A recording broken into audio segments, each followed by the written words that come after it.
Hello అండి, అందరూ బాగున్నారా? బాగా చదువుతున్నారా? డిఎస్సికి ఖాళీ లేకుండా ప్రిపేర్ అవుతూ ఉంటారా అందరూ?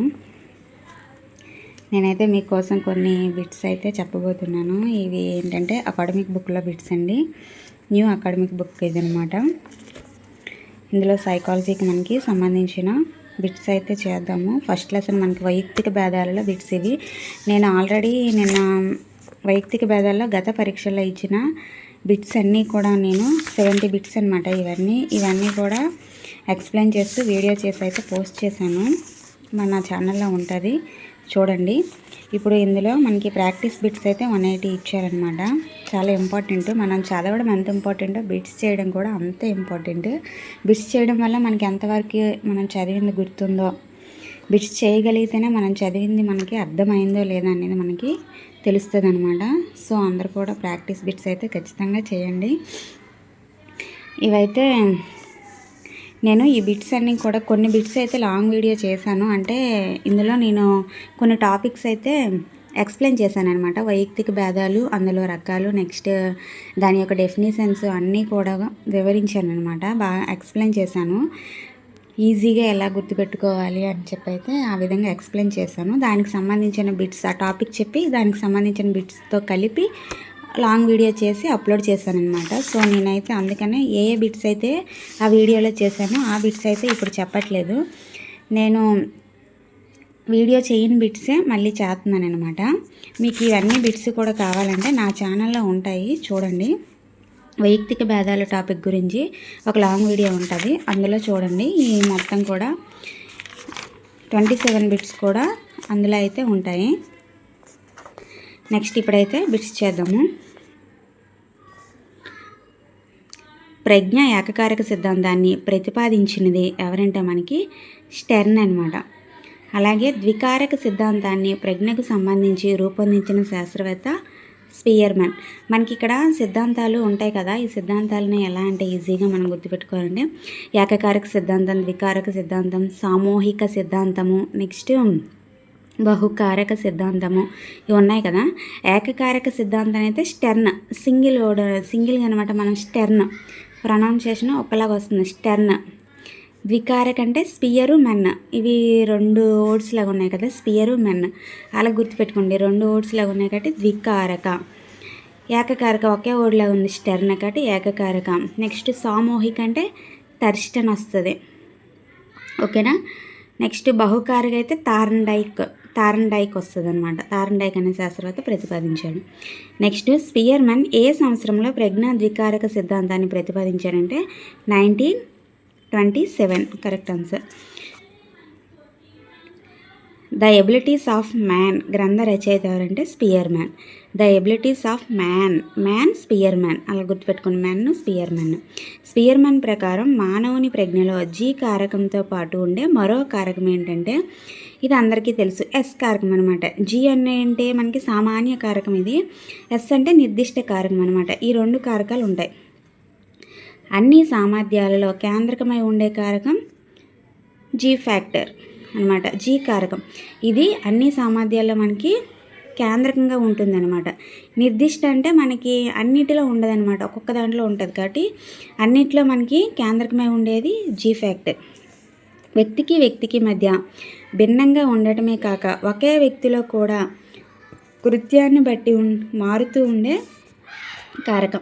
వ్యక్తికి మధ్య భిన్నంగా ఉండటమే కాక ఒకే వ్యక్తిలో కూడా కృత్యాన్ని బట్టి మారుతూ ఉండే కారకం ఏంటంటే మనకి ఎస్ కారకం అనమాట, నిర్దిష్ట కారకం, ఓకేనా. అందరి వ్యక్తుల్లో మనకి అన్ని సామర్థ్యాల్లో కేంద్రకమై ఉండే కారకం జీ కారకం. ఇది మాత్రము వ్యక్తికి భిన్నంగా ఉంటుంది. నెక్స్ట్ ఒకే వ్యక్తిలో కూడా కృత్యాన్ని బట్టి మారుతూ ఉంటుంది, ఎస్ కారకం. స్పియర్మన్ ప్రకారం ప్రజ్ఞాత్మక చర్యలన్నీ అందరిలోనూ ఏ కారకాల మీద ఆధారపడి ఉంటాయి. ప్రజ్ఞాత్మక చర్యలన్నీ కూడా మనకి జీ కారకం మీద ఆధారపడి ఉంటాయి అన్నమాట, ఓకేనా. ప్రజ్ఞాత్మక చర్యలన్నీ కూడా జీ కారకం మీద ఆధారపడి ఉంటాయి. ప్రజ్ఞని మాపనం చేయడానికి ఉపయోగపడే కారకాలు ఈ సామాన్య కారకాలు అంటే జీ కారకం. సామాన్య కారకం అంటే జీ కారకం అనమాట. నిర్దిష్ట కారకాలు అంటే ఎస్ కారకాలు అనమాట. ప్రజ్ఞని మాపనం చేయడానికి ఉపయోగపడే కారకాలు సామాన్య కారకాలు, ఓకేనా.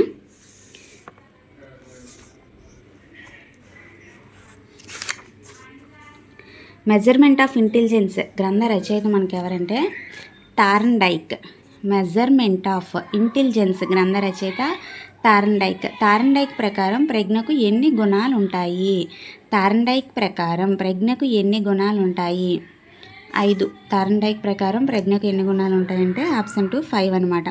థార్న్డైక్ మానసిక సామర్థ్యాలను మాపనం చేయడానికి ఈ మాపనిని తయారు చేశాడు. థార్న్డైక్ మానసిక సామర్థ్యాలను మాపనం చేయడానికి ఈ మాపనిని తయారు చేశాడంటే CAVD అనమాట. ఓకేనా. సామూహిక కారక సిద్ధాంతాన్ని ప్రతిపాదించింది థర్స్టన్.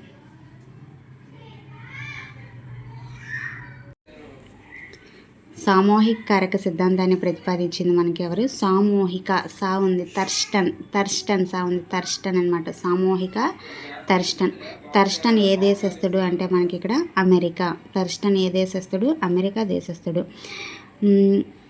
మల్టిపుల్ ఫ్యాక్టర్ అనాలిసిస్ గ్రంథ రచయిత. మల్టిపుల్ ఫ్యాక్టర్ అనాలిసిస్ గ్రంథ రచయిత ఎవరంటే మనకి థర్స్టన్. ఓకేనా. ప్రైమరీ ఎబిలిటీస్ అనే గ్రంథ రచయిత ఎవరంటే మనకి థర్స్టన్. ఇక్కడ చూడండి థర్స్టన్ కోసం ఎన్ని బిట్స్ వచ్చాయి మనకి. సామూహిక కారక సిద్ధాంతాన్ని ప్రతిపాదించింది థర్స్టన్ ఏ దేశస్థుడు? అమెరికా దేశస్థుడు. మల్టిపుల్ ఫ్యాక్టర్ అనాలిసిస్ గ్రంథ రచయిత ఎవరు మనకి? థర్స్టన్. అలాగే ప్రైమరీ ఎబిలిటీస్ అనే గ్రంథ రచయిత కూడా మనకి థర్స్టన్ అనమాట. రెండు కూడా మల్టిపుల్ ఫ్యాక్టర్ అనాలిసిస్ గ్రంథ రచయిత, ప్రైమరీ ఎబిలిటీస్ అనే గ్రంథ రచయిత రెండు కూడా మనకి థర్స్టనే ఈ రెండు గ్రంథాలను కూడా మనకి రచించాడనమాట. మానవుల్లో ఎన్ని ప్రాథమిక సామర్థ్యాలు ఉంటాయని థర్స్టన్ పేర్కొన్నాడు అంటే 7 అనమాట. మానవులలో ఎన్ని ప్రాథమిక సామర్థ్యాలు ఉంటాయని థర్స్టన్ పేర్కొన్నాడు? 7. సహజ సామర్థ్య పరీక్షలకు ఎవరి ప్రజ్ఞా సిద్ధాంతం ఆధారమైంది? థర్స్టన్. సహజ సామర్థ్య పరీక్షలకు ఎవరి ప్రజ్ఞా సిద్ధాంతం ఆధారమైందంటే థర్స్టన్ అనమాట. ఓకేనా.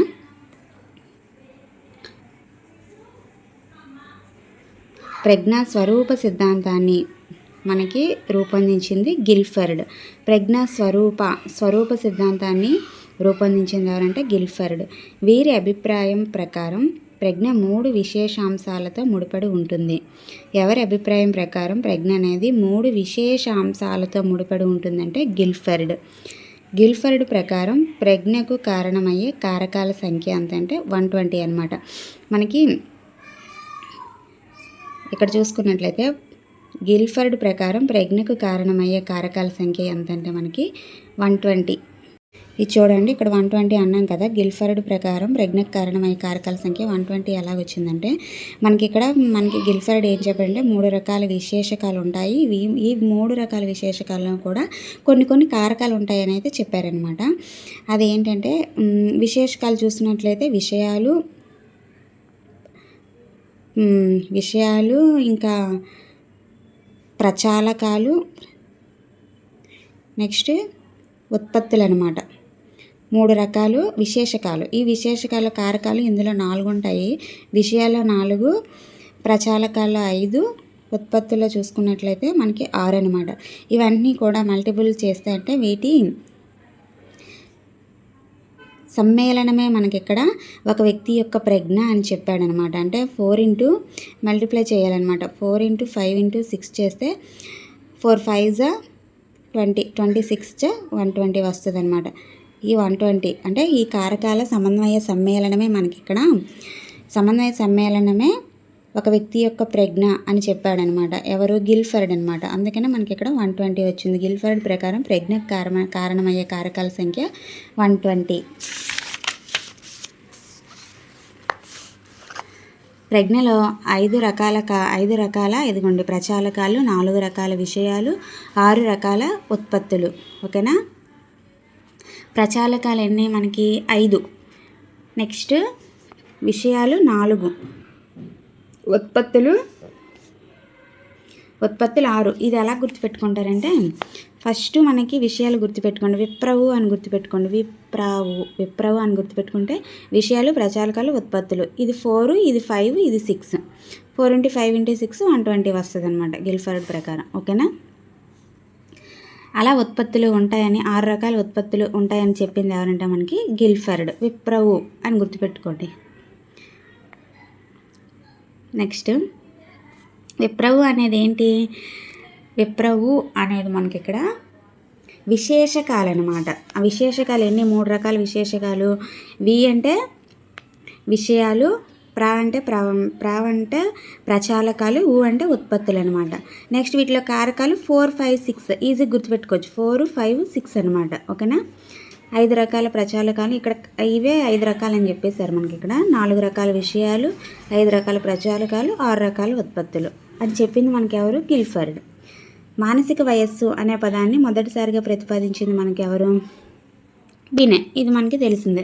అయితే నేను ఇక్కడ నుంచి కూడా నేను ప్రజ్ఞాలబ్ధి గురించి ప్రజ్ఞాలబ్ధి విభజన పట్టిక మనకి ఓల్డ్ది మరియు న్యూది. నెక్స్ట్ ప్రజ్ఞాలబ్ధికి నిర్వచనాలు ఇచ్చిన శాస్త్రవేత్తలు నిర్వచనాలు ఇచ్చారు కదా, నిర్వచనాలు ఈజీగా ఎలా గుర్తుపెట్టుకోవాలి.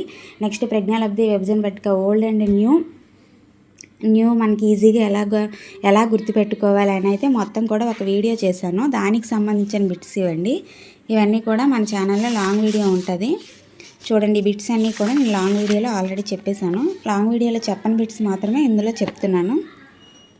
ఇక్కడ నుండి అయితే చూద్దాం. ఎక్కడి వరకు అయితే లాంగ్ వీడియో ఉంది చూడండి. ప్రజ్ఞా విభజన పట్టిక ఈజీగా గుర్తుపెట్టుకోవడం ఎలా అని చెప్పి నేను లాంగ్ వీడియో పోస్ట్ చేశాను నా ఛానల్లో చూడండి. ఇక్కడ నుండి చూద్దాం. సాధారణ తరగతి బోధనా పద్ధతులు ఎవరికి ఉపకరిస్తాయంటే సామాన్య ప్రజ్ఞా స్థాయి గల విద్యార్థులకు ఉపకరిస్తాయి. సాధారణ తరగతి బోధనా పద్ధతులు సామాన్య ప్రజ్ఞా స్థాయి గల విద్యార్థులకు. స్లో లెర్నర్స్ లేదా వెనుకబడిన పిల్లలు అని ఎవరిని వ్యవహరిస్తారంటే ఇక్కడ చూడండి మనకి ఆప్షన్స్ బట్టి మనం పెట్టుకోవాలి. 70 కన్నా తక్కువ ఐక్యూ గల వారిని స్లో లెర్నర్స్ అంటారనమాట. వీళ్ళనే మనకి మందబుద్ధులని, మానసిక క్షీణత గల పిల్లలని కూడా అంటారనమాట. అత్యున్నత ప్రజ్ఞావంతులని ఏమంటారు? అత్యున్నత ప్రజ్ఞావంతుల్ని మనకి సాధారణ పిల్లలు అంటారనమాట. అత్యున్నత ప్రజ్ఞావంతుల్ని మనకి ఏమంటారంటే సాధారణ పిల్లలు.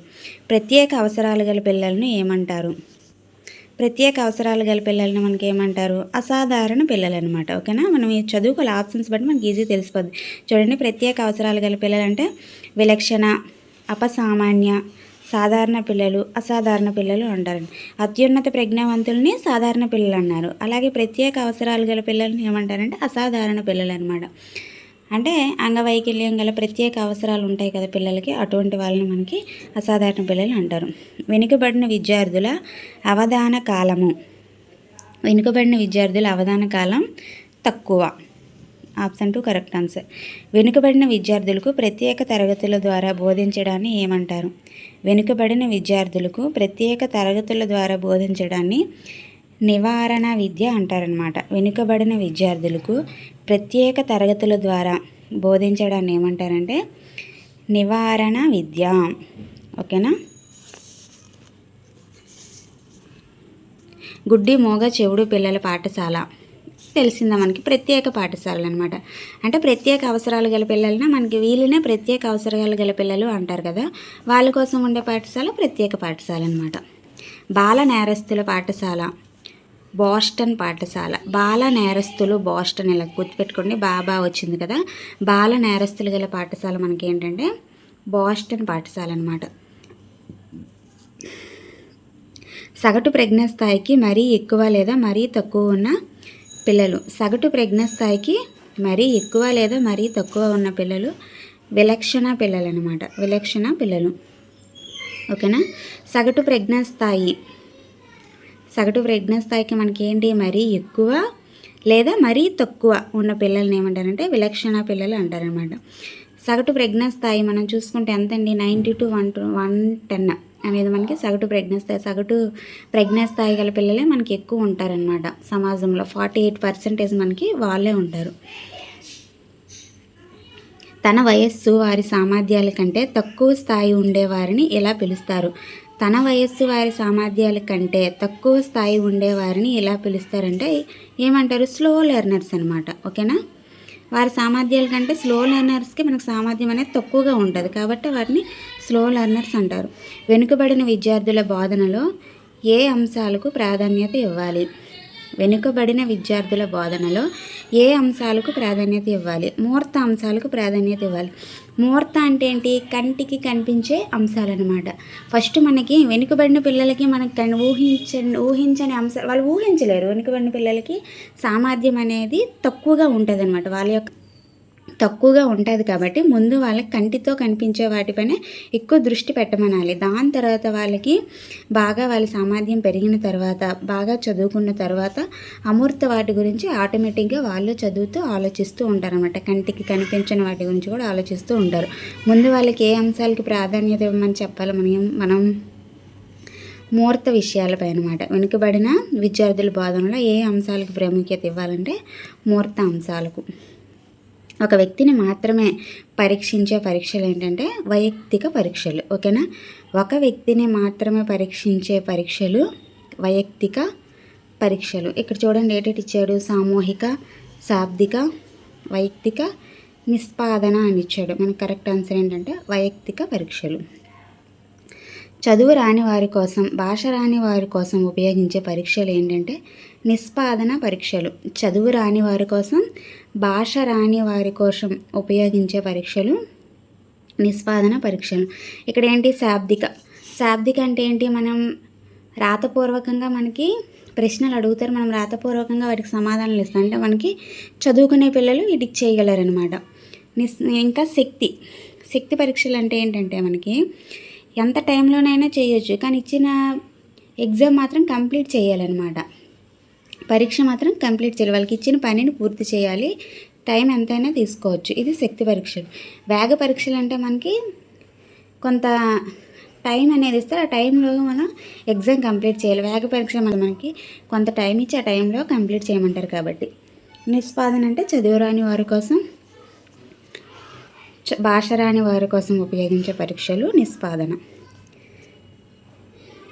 భాషా జ్ఞానం ఉన్నవారికి, చదువు వచ్చిన వారికి ఉపయోగించే ప్రజ్ఞా పరీక్షలు ఏంటి? భాషా జ్ఞానం ఉన్నవారికి, చదువు వచ్చిన వారికి ఉపయోగించే పరీక్షలు శాబ్దిక. ఎందుకంటే మనం క్వశ్చన్స్ ఇస్తారు, మనం రాతపూర్వకంగా క్వశ్చన్స్ ఇస్తారు, రాతపూర్వకంగా సమాధానాలు ఇవ్వాలి. అంటే అలా ఇస్తున్నామంటే మనకు చదువు వచ్చే ఉంటుంది కదా. కాబట్టి భాషా జ్ఞానం ఉన్నవారికి మరియు చదువు వచ్చిన వారికి ఉపయోగించే ప్రజ్ఞా పరీక్షలు ఏంటి? శాబ్దిక పరీక్షలు. ప్రాక్ పాఠశాల విద్యార్థులకు, శిశువులకు ఉపయోగించే మాపనాలను తయారు చేసిన వారు ఎవరంటే మనకి ఇక్కడ గెసెల్. ఆప్షన్ 4. అక్షరాస్యులైన వారిని సైన్యంలో ఎంపిక చేసే సామూహిక పరీక్ష. అక్షరాస్యులైన వారిని అంటే చదువుకున్న వారిని సైన్యంలో ఎంపిక చేసే సామూహిక పరీక్ష ఏంటంటే ఆర్మీ ఆల్ఫా. ఆర్మీ ఆల్ఫా అంటే అక్షరాస్యులైన వారు, ఆల్ఫా అక్షరాస్యులైన వారని గుర్తుపెట్టుకోండి. ఓకేనా? తక్కువ సమయంలో ఎక్కువ మందిని పరీక్షించే పరీక్షలు సామూహిక పరీక్షలు అనమాట. తక్కువ సమయంలో ఎక్కువ మందిని పరీక్షించే పరీక్షలు సామూహిక. ఎందుకంటే సామూహిక అంటే సమూహాలుగా ఎగ్జామ్ ఇచ్చేస్తూ ఉంటారు అనమాట. ఎక్కువ మందికి సమూహాలుగా ఉంటారు, వాళ్ళకి ఎగ్జామ్ పెడుతూ ఉంటారు. కాబట్టి తక్కువ సమయంలో ఎక్కువ మందికి మనకి ఇక్కడ పరీక్షించే పరీక్ష. ఒక సమూహం మొత్తానికి ఎగ్జామ్ పెట్టేస్తారు, వాటిని సామూహిక పరీక్షలు అని అంటారనమాట. నెక్స్ట్ పేపర్ పెన్సిల్ పరీక్ష అని పిలువబడే పరీక్షలు శాబ్దిక. ఎందుకంటే రాతపూర్వకంగా క్వశ్చన్స్ ఇస్తే రాతపూర్వకంగా ఆన్సర్ చేయాలంటే పేపర్ పెన్సిల్ యూజ్ చేస్తాం కదా. పేపర్ పెన్సిల్ పరీక్ష అని కూడా మనకి శాబ్దిక పరీక్షలనే పేపర్ పెన్సిల్ పరీక్షలు అని కూడా పిలుస్తారనమాట. వయోజనులకి మొట్టమొదట ప్రజ్ఞా పరీక్షను తయారు చేసింది ఎవరంటే మనకి వెస్లర్. ఓకేనా? వయోజనులకి మొట్టమొదటి ప్రజ్ఞా పరీక్షను తయారు చేసిన వారు వెస్లర్. వెస్లర్ అని గుర్తుపెట్టుకోండి. తర్వాత నెక్స్ట్ WAISలో ఉప పరీక్షలు. WAISలో ఉప పరీక్షలు ఏంటంటే మనకి 6 శాబ్దిక, 5 నిష్పాదన. శాబ్దిక పరీక్షలు ఎన్ని ఉంటాయి? 6 అనమాట, 5 నిష్పాదన. ఓకేనా? నిష్పాదన అంటే మనకి చదువు రాని వారి కోసం మనకి నిష్పాదన పరీక్షలు ఇప్పుడే మనం చూసాం కదా. ఇక్కడ చూడండి, ఇక్కడ మనం చూసాం కదా. చదువు రాని వారి కోసం, భాష రాని వారి కోసం ఉపయోగించే పరీక్షలు నిష్పాదన. శాబ్దిక అంటే మనకి భాష అక్షరాస్యుల కోసం అనమాట. చదువు వచ్చిన వారి కోసం అనమాట. అందులో మనకి శాబ్దిక 6, నిష్పాదన 5. అసలు WAIS అంటే ఏంటంటే మనకి Wechsler adult intelligence scale. Wechsler adult intelligence scale అనమాట. ఓకేనా. స్కేల్లో ఉపపరీక్షలు మనకి ఉంటాయి, 6 శాబ్దిక 5 నిష్పాదన. Next Wechsler adult intelligence scale ఈ వయస్సు వారికి ఉపయోగిస్తారు. అడల్ట్ అన్నట్టు మనకి ఇక్కడ 16 ఇయర్స్ పైబడిన వారికి ఉపయోగిస్తారనమాట. ఇక్కడ చూసుకోవాలి 16 ఇయర్స్ 16 సంవత్సరాల పైబడిన వారికి ఉపయోగిస్తారు. నెక్స్ట్ WISC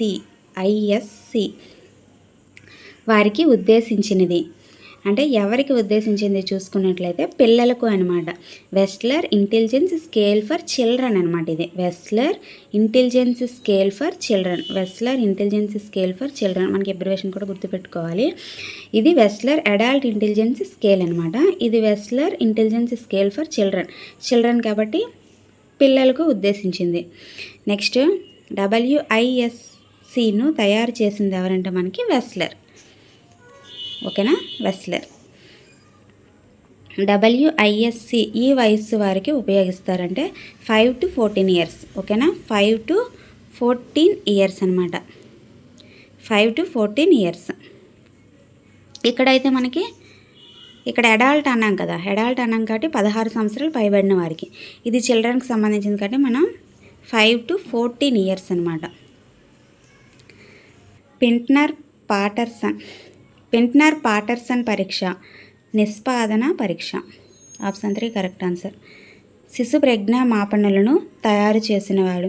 శిశు ప్రజ్ఞా మాపనలను తయారు చేసింది ఎవరంటే గెసెల్. శాబ్దిక